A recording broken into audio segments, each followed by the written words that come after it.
Então eu vou pegar um sinal que é o seguinte, ele está variando entre 900 e 1000 Kelvin, uma onda quadrada, que seria esse aqui, né?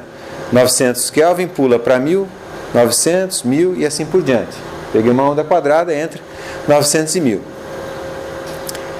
E eu não sei, eu peguei um termopar, os dados do termopar estão mais ali na frente, mas peguei um termopar real, o tal real do termopar, tudo direitinho, e gerei quer dizer, peguei esse modelo aqui, ó, e gerei a temperatura indicada, né, colocando a temperatura do processo que eu tinha. Então deu esse sinal aqui, ó, tá vendo? Esse parece um zigue-zague aqui assim, ó. Tá? Esse aqui é a temperatura indicada, que seria aquela minha curva vermelha. Então o objetivo é reconstruir a curva, a onda quadrada, a partir dessa onda.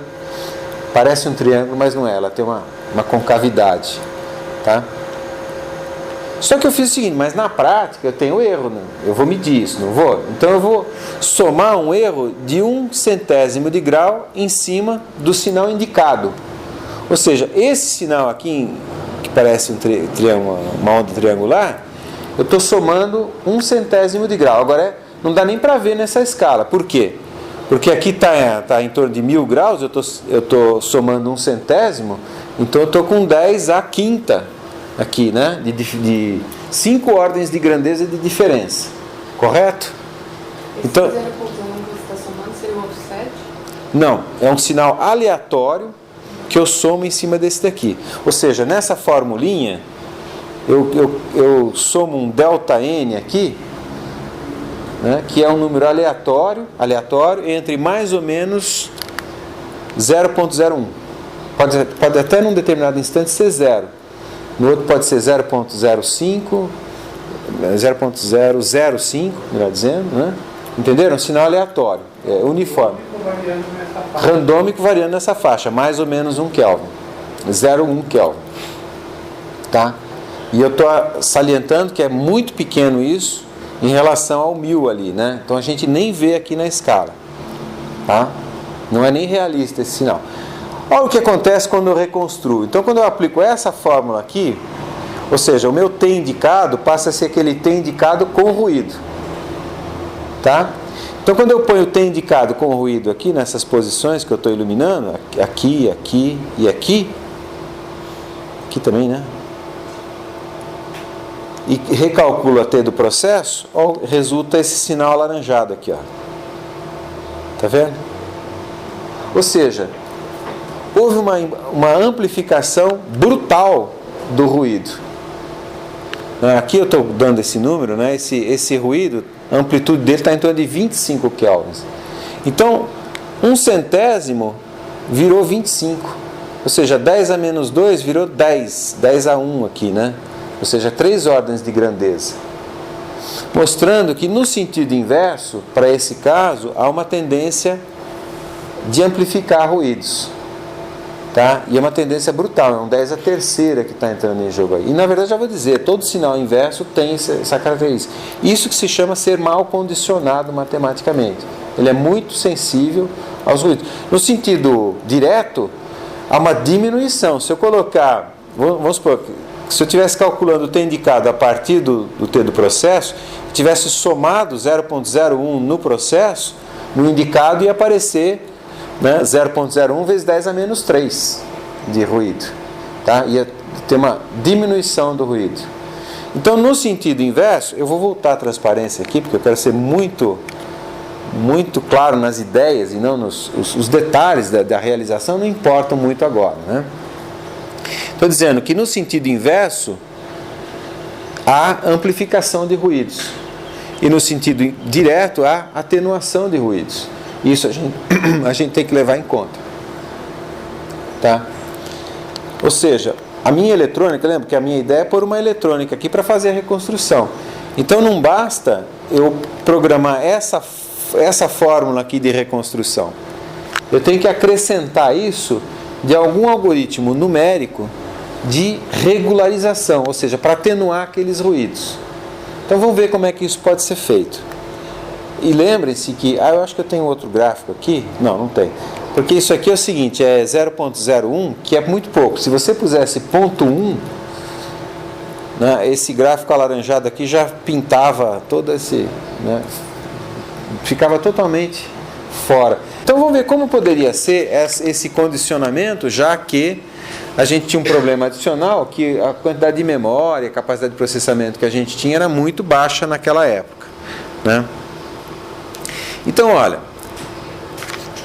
pensando um pouco sobre o problema, essa daqui é a minha equação de transdução, que eu vou chamar ela de equação não condicionada. Por quê? Na verdade já é a equação do problema inverso, porque está vendo? O T do processo já está isolado aqui, né? E eu vou chamar de não condicionada porque eu não mexi nela ainda, basicamente, né? Então eu vou transformar isso numa outra equação dessa maneira aqui, ó. Vou dizer que T do processo vai ser 1 a 0. Esse índice N aqui é porque depende do N, que é a variável temporal. Então vai ser dependente de 1 a 0, que depende do tempo, menos tal a 1, menos gama, T infinito, menos a 0 N. Ou seja, já explico o que é a 0 e a N. Ou seja, a 0 é uma aproximação para a temperatura indicada e a 1 é uma aproximação para a derivada da temperatura. Tá? É só por analogia entre essas duas fórmulas, né? É isso que eu quero. Agora esse A0 e esse A1, a gente vai construí-los da seguinte maneira. Eu vou pegar os últimos m mais 1 pontos do sinal, porque o sinal eu vou medindo por pontos, né? Faço uma aquisição, sei lá, a cada centésimo de segundo, a cada milésimo de segundo. Então eu vou pegar os m mais 1 últimos pontos, digamos que sejam esses, né? E vou ajustar um polinômio, que é essa linha pontilhada aqui. Tá? E olha que interessante. Esse polinômio vai ser um t indicado de x. Essa variável x, na verdade, para facilitar um pouco as contas, ela começa aqui e está orientada para trás, né? Aqui na horizontal está o tempo, que pode ser t minúsculo ou n, se eu considerar a partição, n delta t, né? T igual a n delta t. Esse meu x não, no instante atual ele é 0 e ele está orientado backwards, né? Ele está orientado no sentido contrário do tempo, só para facilitar as contas. E esse polinômio então ele é assim, ele é 1 a 0, mais A1x, mais A2 e assim por diante, até uma ordem n maiúsculo lá. Então fica meio claro que se... e o meu A0 vai ser representativo da temperatura indicada, e o A1 representativo da derivada. Por quê? Porque essa T indicada de x, que é a curva pontilhada em vermelho, quando eu quiser calcular nessa fórmula, no instante t aqui, a T indicada, eu tenho que fazer essa T indicada polinômio para x igual a 0, não tem? Quando eu faço 0 ali no polinômio, só sobra o A0, correto? Então o A0 vai ser representativo da temperatura indicada no instante n. Quando eu quero a derivada, eu derivo esse polinômio, tá? Aí vai ficar, e faço x igual a 0. Vai ficar só A1, correto? Então A1 vai ser proporcional a dt no instante n, mas com sinal de menos, porque o eixo x está orientado ao oposto do eixo t, correto? São só assim malabarismos matemáticos, mas é bem simples.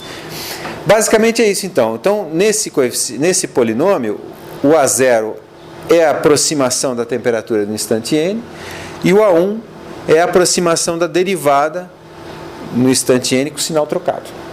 Tá? Mas como é que eu faço? Isso. E o detalhe qual que é? Aí quando eu tenho a próxima amostra entrando aqui, tá? Eu descarto essa última aqui, a próxima entra aqui e eu repito o processo.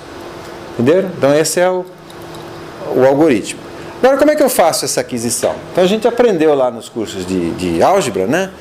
Que a aquisição, quer dizer, aqueles coeficientes A0, 1, eu calculo a partir do problema de Gram, invertendo a matriz de Gram. Na verdade, isso aqui é mínimos quadrados. Lembra do método dos mínimos quadrados?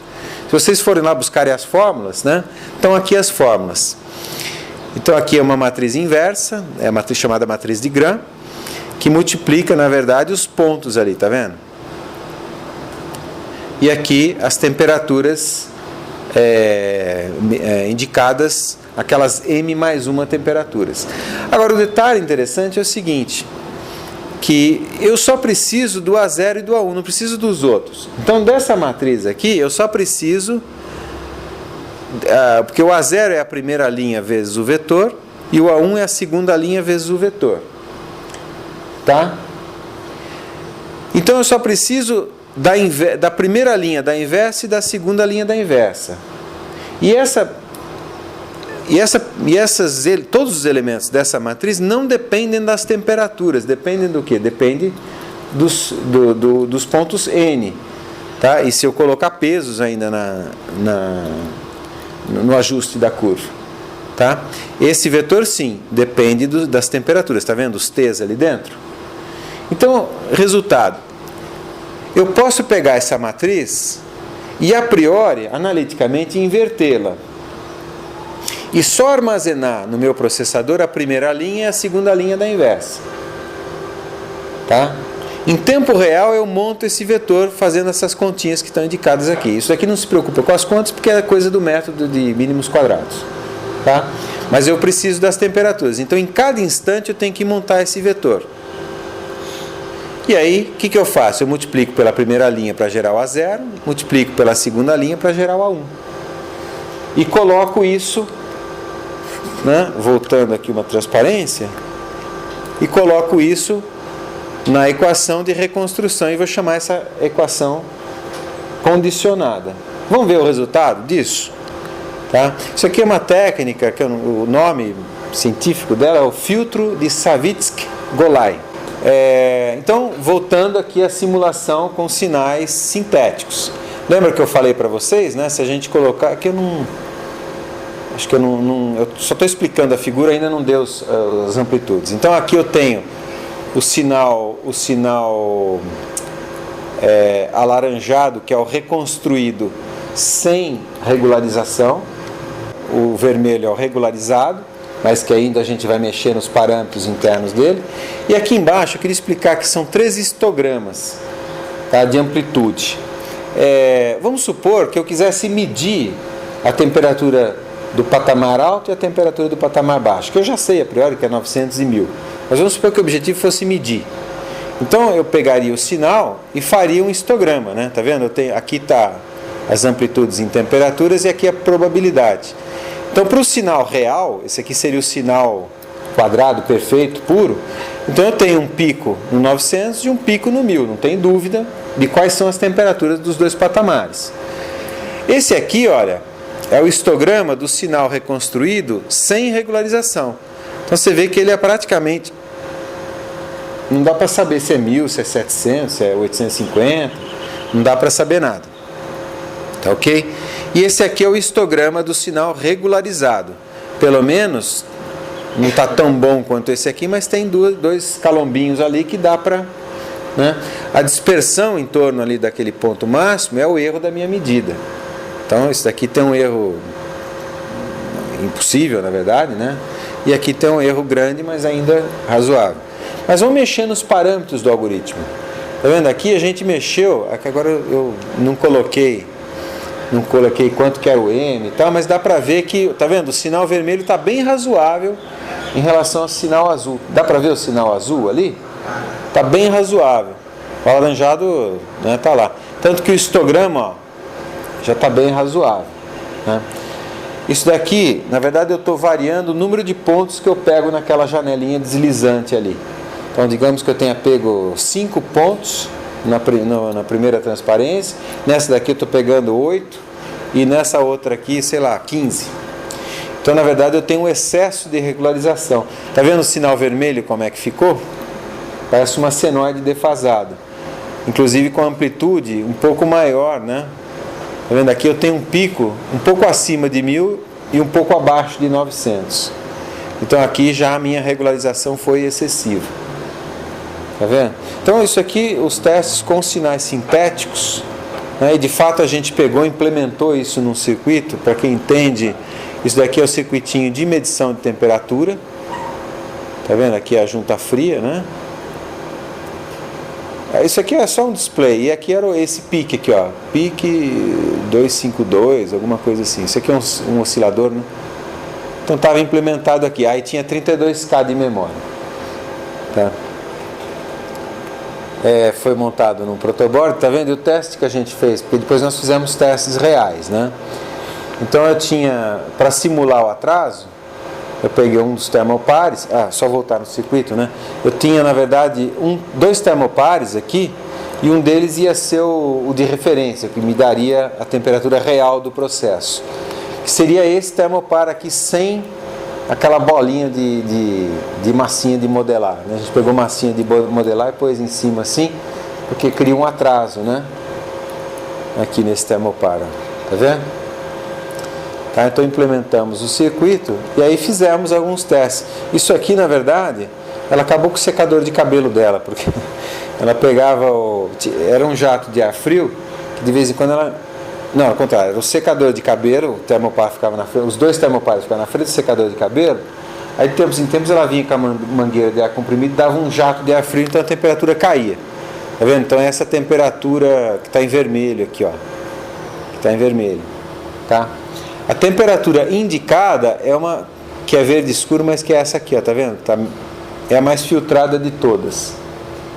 Tá vendo? E a temperatura reconstruída é essa azul aqui, ó. Tá vendo? Ela olhando aqui, ela tá meio nervosa em relação à temperatura real, mas ela tá até que acompanhando bem. Olhando os 3 histogramas, né, tá vendo? O real, o reconstruído, que é praticamente igual ao real, e seria o sinal sem reconstrução, que eu nem plotei aqui, porque ele fica simplesmente, mancha a tela toda, né? Então esse histograma é totalmente impraticável. Então aqui dá para inferir perfeitamente qual que é a temperatura, né, de trabalho. Aqui, deixa eu ver se está marcado. Em Kelvin, 330, né? Então está uns 60 graus mais ou menos ali, que é a temperatura na saída do secador de cabelo dela. E aí quando vinha ar frio, baixava um pouco a temperatura aí. Tá? Então, essa é a ideia aí da reconstrução da temperatura, né? Tá vendo? Aí eu queria generalizar um pouquinho mais o problema. Na verdade eu vou parar a aula aqui, né? Porque já me ligaram para ir para tal da reunião. Pensei que ia ser um pouco mais tarde. Mas eu vou aproveitar um minutinho para explicar a sequência aqui, né? Tudo isso daqui que eu falei até agora, até esse reloginho, é um pouco de contexto. Eu quis mostrar o problema de ponta a ponta, o problema desde a medição, os problemas de calibração estática e dinâmica. Lembra, o primeiro exemplo que a gente fez foi um uso estático, né? Aquela curva estática, a temperatura não estava variando no tempo, era uma temperatura constante, que também tem problemas. No caso, eu mostrei o problema da linearização. E esse segundo exemplo é um exemplo dinâmico, que a gente então reconstrói a curva de calibração dinâmica, entre aspas, que é aquela equação diferencial, né? Mas que é mal condicionada. Então já mostrei também como fazer o condicionamento, né? Normalmente os instrumentos que a gente compra para aplicação tem todos esses conhecimentos embutidos lá dentro e a gente nem percebe, tá? Mas é bom saber que eles existem, porque às vezes você está medindo alguma coisa que está completamente errada, completamente fora da realidade. Por quê? Porque houve algum problema aqui do tipo esse que eu mostrei aqui. De repente, esse aqui, ó, né? Tem algum parâmetro lá dentro do seu sistema que não está regulado corretamente. Então vocês têm que realmente entender alguma coisa do que está sendo feito, tá? Então a partir dessa, eu estou mais ou menos na metade da aula aqui.